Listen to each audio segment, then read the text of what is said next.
কোরবানির ঈদের আগ মুহূর্তে চড়া মশলার বাজার, দাম বাড়ায় সবচেয়ে এগিয়ে এলাচ।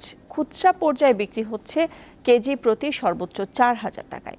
এছাড়া আদা রসুনের দামও চড়া।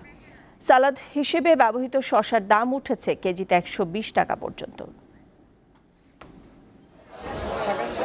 ঈদ উৎসবে মাংস ভোজন একটি সাধারণ বিষয়। ঘরে ঘরে যার যার সাধ্যমতো চলে এর আয়োজন। বিশেষ করে কুরবানির ঈদে মাংসই থাকে অন্যতম উপকরণ।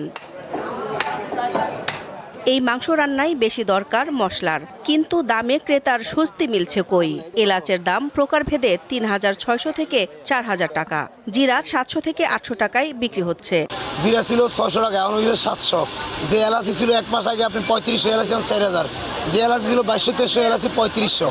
মশলা তো অনেক দাম, যেমন 4,100 টাকা কেজি এলাচ, এখন এই যে 210 টাকার এলাচ কিনলাম, এ তো হাতের নাগালে বাইরে। বাজারে এখন দেশি পেঁয়াজই বেশি বিক্রি হচ্ছে। বাজার ভেদে 85 থেকে 90 টাকা কেজি দরে সেই পেঁয়াজ বিক্রি হতে দেখা গেছে। আদা রসুনের দামও বেড়েছে মান ভেদে। তবে আদার দামটা ব্যাপক বাড়ছে।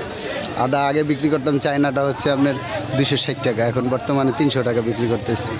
আর বার্মাটা বিক্রি করতাম আগে 240, এখন 300 টাকা। যারা সালাদ খেতে পছন্দ করেন তাদের শসা কিনতে গুনতে হবে 120 টাকা পর্যন্ত। পাল্লা দিয়ে বেড়েছে কাঁচা মরিচের দামও। কাঁচা মরিচ 180 টাকা কেজি আর হলো 200 টাকা কেজি।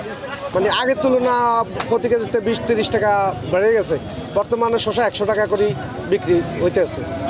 এখন বর্তমানে আজকে কিনতে এসে দেখলাম শসা হলো 100 টাকা, টমেটো হলো 110, 120। তো এই জন্য আমি নিজে এবার শসা এবং টমেটো আমি বয়কট করলাম। আগের দামেই স্থিতিশীল রয়েছে পোলাও চাল, চিনি ও সেমাইয়ের দাম। না, আগের রেডি আছে, কিন্তু বাড়ও নাই কমও নাই বর্তমানে। না, সেমাই আগের রেটেই আছে, যেগুলো গত ঈদে একটু বেশি ছিল, এবার একটু ডাউন রেটে আছে। কারণ বাজারে শুক্রবার গরু ও খাসির মাংসের দাম গত সপ্তাহের মতোই রয়েছে, তবে বেচাকেনা কম বলে জানান বিক্রেতারা। দিলশা দানি, দীপ্ত সংবাদ, ঢাকা।